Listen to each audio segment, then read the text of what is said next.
PIA जिसको हम बड़ी प्राउडली पाकिस्तान इंटरनेशनल एयरलाइंस कहते हैं, ये इदारा इन इटसेल्फ इतना बड़ा नेशनल डिजास्टर है, इतनी बड़ी एम्बैरेसमेंट है पाकिस्तानियों के लिए कि दुनिया में ढूंढने से ऐसी मिसाल नहीं मिलती। अगर आप पीआईए पर ट्रैवल करें तो आपको उनकी टैगलाइन सुनने को और देखने को मिलेगी, great people to fly with. इसकी खस्ता हाली का ये आलम है कि इस टैगलाइन को चेंज होकर होना चाहिए, करप्ट तरीन पीपल टू फ्लाई विद। इस पूरे इदारे के जो करता धरता हैं, चाहे वो पास में थे या प्रेजेंट में है, वो ना सिर्फ फाइनेंशियली करप्ट हैं लेकिन मॉरल करप्शन में भी इन लोगों का कोई सानी नहीं है। इस पूरे इदारे की होश उड़ा देने वाली नाअहली और तारीखी मिसमैनेजमेंट की वजह से पाकिस्तानी पिछले तकरीबन 50 साल से बुरे तरीके से मुतासर है। कभी जहाज खराब, कभी फ्लाइट डिले, कभी इमरजेंसी लैंडिंग, कभी जहाज में चूहे, कभी स्टाफ की बदतमीजी और कभी प्लेन क्रैशेस। आज की वीडियो में मैं पर्दा उठाऊंगा पीआईए की खस्ता हाली से और इसकी ये जो तशवीशनाक हालत है, इसके पीछे क्या वजूहात हैं, किस वजह से ये इन हालों को पहुंची हुई है, उसके ऊपर डिस्कवर करेंगे, उसके ऊपर बात करेंगे। और मैं वीडियो के लास्ट में आपको रेमेडीज बताऊंगा, वो तरीके बताऊंगा, वो स्टेप्स बताऊंगा जो अगर पीआईए आज इंप्लीमेंट करना शुरू कर दे तो दुनिया की बदतरीन एयरलाइन से दुनिया की बेहतरीन एयरलाइन में से एक बन सकती है। तो मेरे साथ बने रहिए और चैनल को सब्सक्राइब करना और बेल आइकन दबाना मत भूलिए। Let's be back.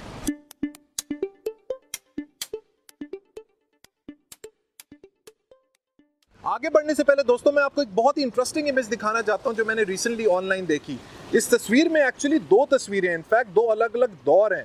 ऊपर वाली पिक्चर में पीआईए एक बाप की हैसियत से आजकल की दुनिया की जो टॉप एयरलाइंस है, चाहे वो एमिरेट्स है, कतर है, इत्तेहाद है या सऊदीया है, उनका हाथ पकड़ के चलना सिखा रहा है। और दूसरी पिक्चर में ये सब एयरलाइंस पीआईए को सहारा दे रही हैं। दरअसल हकीकत और हैरानगी की बात यह है कि एक दौर ऐसा भी था back in the 60s and 70s जब पीआईए दुनिया की बेहतरीन एयरलाइंस में से एक थी। इस बात में कोई शक नहीं कि एमिरेट्स जो आजकल दुनिया की टॉप एयरलाइन में से एक है, वो जब 1984 में एस्टैब्लिश हुई तो पीआईए ने उसकी भरपूर मदद की। इनफैक्ट एमिरेट्स के जो पहले दो जहाज थे, बोइंग 737 और एयरबस A300, वो पीआईए ने उसको लीज पे दिए थे। ना सिर्फ जहाज बल्कि पायलट्स भी पीआईए ने प्रोवाइड किए थे, स्टाफ भी पीआईए ने प्रोवाइड किया था।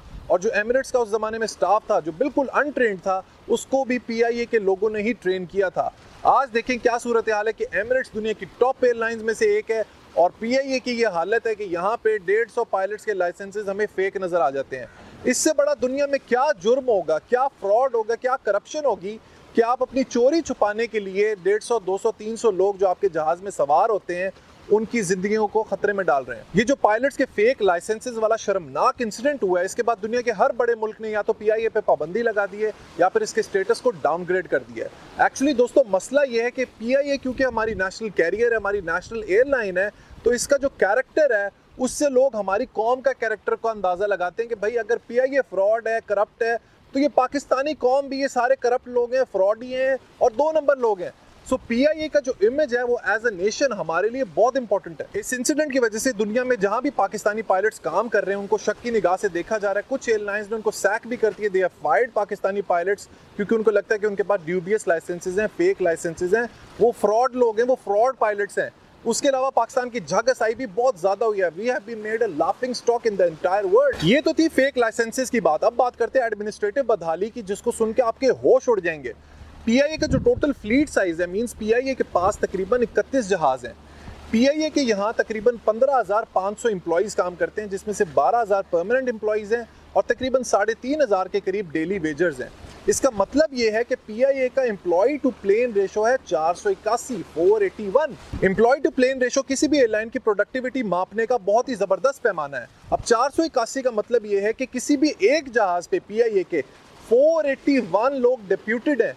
इस नंबर को सुन के मेरी आंखों से खून के आंसू निकलना शुरू हो गए और मेरे कानों से धुआं निकलना शुरू हो गया, क्योंकि अगर आप दुनिया के स्टैटिस्टिक्स को देखें तो ये नंबर 3 से 4 गुना ज्यादा है। इस ओवरस्टाफिंग के डिजास्टर को समझने के लिए मैं आपको दुनिया के कुछ एयरलाइंस के स्टैट्स दिखाता हूं, जिसको देख के आपको अंदाजा होगा कि मैं आपको क्या बात समझाना चाह रहा हूं। टर्किश एयरलाइन जो दुनिया की बेहतरीन एयरलाइंस में से एक है, इसका फ्लीट साइज है 308। इसका मतलब ये है कि इनके पास 308 जहाज हैं और टोटल एम्प्लॉय साइज है 35,708।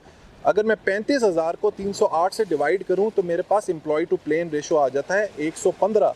इसका मतलब ये है कि एक जहाज पे टर्किश एयरलाइन के 115 लोग डिप्यूटेड हैं वीज़ावी 481 ऑफ पीआईए। इमेजिन। अब बात करते हैं अपने हमसाये की एयर इंडिया की, जिनका फ्लीट साइज है 127 और एम्प्लॉइज हैं 20,955। सो हमारे से तकरीबन 4 गुना ज़्यादा इनका जो है फ्लीट साइज है। एम्प्लॉइज हैं तकरीबन 21,000 और एम्प्लॉय टू प्लेन रेशो इनका बनता है 165। सो इमेजिन कि एयर इंडिया का जो है एम्प्लॉय टू प्लेन रेशो कितना बेहतरीन है कंपेयर टू PIA। अब बात करते हैं एमिरेट्स की, जिसको हमने सपोर्ट किया और आज हम इस हालत में, और एमिरेट्स दुनिया की टॉप एयरलाइन है।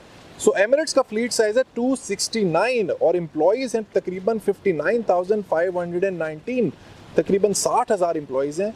तो इसको देख के इनका एम्प्लॉय टू प्लेन रेशो बनता है 221। सो देख लें, टर्किश 115, एयर इंडिया 165 और एमिरेट्स 221 एंड PIA 481।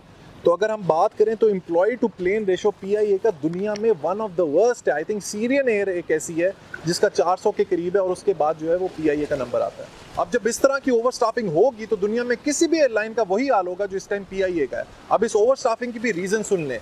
पाकिस्तान में जो भी गवर्नमेंट आती है वो सबसे पहले अपने लोग भर्ती करवाती है PIA में या रेलवेज में। पॉलिटिकल अपॉइंटमेंट्स का एक तूफान है PIA के अंदर। कमेटीज हैं, माफियाज हैं, ग्रुप्स हैं, अलग अलग तरह के ग्रोह हैं जो अपने पसंद के लोग भर्ती करवाते हैं। पिछले 30 साल में नून लीग और जो दुनिया की करप्ट और नाअहल तरीन पार्टी है पाकिस्तान पीपल्स पार्टी, इन दोनों ने दबा के अपने लोगों की भर्ती करवाई है PIA के अंदर। अब जब इस तरह की हालत होगी, अपॉइंटमेंट्स होगी, तो PIA की तो ये हालत होगी ना जो आज है। अब बात करते हैं इस इदारे के फाइनेंशियल ट्रबल्स की। 30 जून 2019 को PIA का जो टोटल डेट था, जो टोटल कर्जा था PIA के ऊपर, वो तकरीबन 400 बिलियन, 400 अरब था, जो इस वक्त एज आई स्पीक तकरीबन 500 बिलियन हो चुका है, क्योंकि PIA को महाना 6.3 बिलियन यानी कि 6.3 अरब रुपए का लॉस होता है। 31 दिसंबर 2019 को जब PIA ने अपना ईयर को क्लोज किया तो नेट लॉस था इसका 56 बिलियन रुपीस।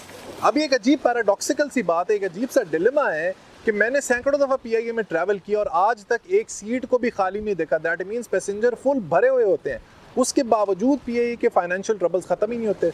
उसकी दो बुनियादी वजह, एक तो ओवर स्टाफिंग, 17,000 या 15,000 जब लोग आप हायर करेंगे 9,000 की जगह, तो फाइनेंशियल ट्रबल्स तो होंगे ना आपको। और दूसरा है फाइनेंशियल करप्शन। ये इदारा सैलरीज की मद में एक साल के अंदर 24 बिलियन रुपए देता है। Imagine 24 billion rupees. ये बजट अगर आप कहीं एजुकेशन पे लगा दें या स्कूल बिल्डिंग पे लगा दें या हॉस्पिटल बिल्डिंग पे लगा दें तो इमेजिन कि हमारा मुल्क कहाँ से कहाँ जा सकता है। सो दोस्तों, एडमिनिस्ट्रेटिव बदहाली की हम लोगों ने बात कर ली, फाइनेंशियल करप्शन की बात कर ली। अब मैं आपको बताता हूँ इन लोगों की मॉरल करप्शन का आलम। पिछले 5 साल में PIA के तकरीबन 467 लोग ऐसे थे जिनके पास जाली डिग्री बरामद हुई। उसके अलावा बेतहाशा ऐसे लोग हैं जो करप्शन की वजह से उनको फायर किया गया और सैक किया गया। लेकिन ये लोग क्या करते हैं, कोर्ट के पास जाते हैं, स्टे ऑर्डर लेते हैं और साल तनख्वाहें लेते रहते हैं और अपनी डेस्कों पे बैठे रहते हैं। 2017 में PIA की एक फ्लाइट PK 749 जो इस्लामाबाद से पेरिस गई थी, उसके एक फ्लाइट ऑफिशियल तनवीर गुलजार से 400 किलोग्राम हेरोइन बरामद हुई। इसी तरह 2018 में PIA की एक फ्लाइट जो हीथ्रो एयरपोर्ट पे मौजूद थी, उसको रोका गया, स्कैन किया गया और वहां से भी भारी मिकदार में हेरोइन बरामद हुई। इवेंचुअली पता ये लगा कि PIA के तकरीबन 13 ऑफिशियल्स इस कार्रवाई में मुलविस थे। उनको इवेंचुअली फायर किया गया और मैं बिल्कुल हैरान नहीं हूँगा, बिल्कुल सरप्राइज नहीं हूँगा कि अगर आज मैं PIA के ऑफिसेज में जाऊँ और इन सब 13 के 13 लोगों को वहीं पे पाऊँ काम करते हुए। और अब रिसेंटली ये जो पायलट्स के फेक लाइसेंसेस वाला केस, और जो कल मैंने न्यूज़ सुनी है, उसको सुन के आई बिकेम एब्सोल्युटली मैड। मेरा दिमाग पागल हो गया वो खबर सुन के। रिपोर्ट ये हुआ दोस्तों कि PIA के कुछ pilots with in the cabin, with in the cockpit, during the flight के दौरान दे स्मोक, सिगरेट पीते हैं, सिगरेट नोशी करते हैं फ्लाइट के दौरान। ये तो आलम है, ये तो सूरत हाल है, ये तो मॉरल कैरेक्टर है हमारे पायलट्स का। और जब ऐसी हालत होगी तो फ्लाइट तो क्रैश होंगी ना भाई। सो दोस्तों, ये है सॉरी स्टेट ऑफ अफेयर्स हमारी नेशनल एयरलाइन का। एडमिनिस्ट्रेटिव तौर पे वर्स्ट, फाइनेंशियल तौर पे वर्स्ट, मॉरल तौर पे वर्स्ट। ये एक्चुअली रिफ्लेक्शन है हमारी नेशन का, हमारी कौम का। जिस तरह की हमारी कौम हो चुकी है उसी तरह की हमारी नेशनल एयरलाइन है। Don't blame the leaders only, leaders भी हमारे वैसे, कौम भी बिल्कुल फारिग हो चुकी है और उसकी वजह से आपकी जो एयरलाइन है, आपके जो रेलवेज है, आपके जो बाकी इदारे हैं, वो सब वैसे के वैसे ही हैं। So book buddies, you know it very well कि मैं कभी भी किसी प्रॉब्लम को सोल्यूशन के बगैर नहीं छोड़ता। मैंने आपको सेट ऑफ प्रॉब्लम्स बता दिए इस इदारे के, अब मैं आपको सोल्यूशन भी बताता हूँ जिसको अगर आज इंप्लीमेंट PIA करना शुरू कर दे, it can go from the worst airline in the world to the best airline in the world. देखिए, मैं कोई एविएशन एक्सपर्ट नहीं हूँ, लेकिन जब आप पढ़ते हैं, आपके पास थोड़ा सा इंटेलेक्ट होता है, कॉमन सेंस होती है, आप किसी भी इदारे को सही कर सकते हैं। मोटे मोटे मसलों को उठाएं और उनको एक के बाद एक, स्टेप बाय स्टेप सॉल्व करते जाएं। सो पहली रिकमेंडेशन मेरी साइड से ये है कि it's time to privatise PIA। इस इदारे को प्राइवेटाइज करने के अलावा कोई हल नहीं है। कोई गवर्नमेंट इस इदारे को नहीं चला सकती, नून लीग नहीं कर सकी, पीपल्स पार्टी की तो बात ही ना करें। और जो PTI की हमने परफॉर्मेंस देखी है पिछले 2 साल में, इनके भी बस की बात नहीं है। So first we need to privatise this इदारा, दिस PIA। जब प्राइवेट लोग आते हैं वो अकाउंटेबिलिटी के साथ आते हैं, वो रिजल्ट्स को मॉनिटर करते हैं और वो बॉटम लाइन के ऊपर कंसंट्रेट करते हैं। प्राइवेट लोगों के पास मॉडर्न मेथड्स ऑफ मैनेजमेंट होते हैं, अच्छी एडमिनिस्ट्रेशन होती है, अच्छे ऑपरेशंस होते हैं, अच्छी मशीनरी होती है। Within no time you will see, I can guarantee कि PIA के जो फॉर्च्यून्स हैं वो अपसाइड डाउन टर्न ओवर हो जाएंगे। ये जो धकियानुसी सोच के लोग बैठे हुए ना, स्टोन एज के ज़माने की मेंटालिटी के, इन लोगों को उठा के बाहर फेंके और अच्छे लोगों को, पढ़े लिखे लोगों को लेकर आए कि इस इदारे को गवर्न करें और चलाएं। दूसरी रिकमेंडेशन ये है कि जो 15,500 का जो स्टाफ है, जो भर के रखा हुआ है, पॉलिटिकल अपॉइंटमेंट्स आपने भरी हुई हैं, इसको उठा के हाफ करें। तकरीबन 8 से 9,000 बेस्ट एम्प्लॉइज हैं, एम्प्लॉय साइज है PIA जैसी ऑर्गेनाइजेशन का। जब आपकी ऑर्गेनाइजेशन का पेरोल हल्का होगा ना, तो आपकी ऑर्गेनाइजेशन खुद ब खुद लाइट हो जाएगी, इसके ऑपरेशन स्मूथ हो जाएंगे, इसका इनर्शिया सॉलिड हो जाएगा और इसको किसी भी तरीके से आप फ्लेक्सिबिलिटी से इसका रुख कहीं भी मोड़ सकते हैं। तीसरी रिकमेंडेशन ये है कि इस इदारे से गवर्नमेंट के लोग और मिलिट्री के लोग, सिविल एविएशन में भी और PIA में भी, इन दोनों डिपार्टमेंट्स के लोगों को, इन दोनों इदारों के लोगों को अलग रखें। टेक्नोक्रेट्स को लेकर आएँ, अच्छे पढ़े लिखे लोगों को लेकर आएँ जो इस इदारे को आके चलाएं। चौथी रिकमेंडेशन दोस्तों ये है कि जो कदीम ज़माने के प्लेन्स रखे हुए हैं PIA में, जो तकरीबन 13 से 14 साल पुराने हैं, इनको प्लीज़ रिप्लेस करें, नए प्लेन्स लेकर आएँ। एमिरेट्स की अगर मैं आपको बात बताऊं तो एवरेज जो प्लेन की एज है वो 3 से 4 साल है। देखिए एक एयरलाइन के लिए उसकी जो कुल कायनात है, उसका जो सेंटर ऑफ ग्रेविटी है वो उसके प्लेन्स है। अगर आपके प्लेन्स ही अच्छे नहीं होंगे तो कस्टमर का एक्सपीरियंस कैसे अच्छा होगा? लिहाजा आप प्लेन्स को अपग्रेड करें ताकि जो लोग PIA पे ट्रैवल करें उनका एक स्मूथ ट्रैवल हो। पांचवी और सबसे क्रिटिकल रिकमेंडेशन दोस्तों ये है कि in the 21st century when Elon Musk is sending his rockets to Mars, he is making electric cars, we are doing genetic re-engineering, PIA अभी भी कोटा सिस्टम के अंदर फंसा हुआ है। इमेजिन हम लोग क्या खा के काम पे आते हैं यार, क्या स्ट्रैटेजी है हमारी, क्या हमारा फ्यूचर प्लानिंग है कि हम लोग अभी तक कोटा सिस्टम के अंदर फंसे हुए हैं। सो फिफ्थ रिकमेंडेशन इस दोस्तों कि इस इदारे के अंदर कोटा सिस्टम को ख़त्म करें, मेरिटोक्रेसी को प्रमोट करें, कॉम्पिटेंसी को प्रमोट करें, wrong people of the bus and right people on the bus. Survival of the fittest के प्रिंसिपल के ऊपर चलें। जो लोग क्वालिफाइड हैं, जो लोग कॉम्पिटेंट हैं, जिनके पास डिग्रीज हैं, जिनके पास एविएशन का एक्सपीरियंस है, only they should be allowed and they should be eligible to work in our national airline. So दोस्तों that's it for today. Book reviews के साथ साथ, इंफॉर्मेटिव वीडियोस के साथ साथ मैं कुछ पोस्ट मॉर्टम रिपोर्ट्स भी लेकर आऊँगा पाकिस्तान के इंस्टीट्यूशंस के हवाले से, इदारों के हवाले से, ताकि जहाँ पे हम लोग करेक्शन कर सकें वहाँ पे कर लें। Until next time दोस्तों, let's read, learn, progress and self-actualize. Let's read Pakistan.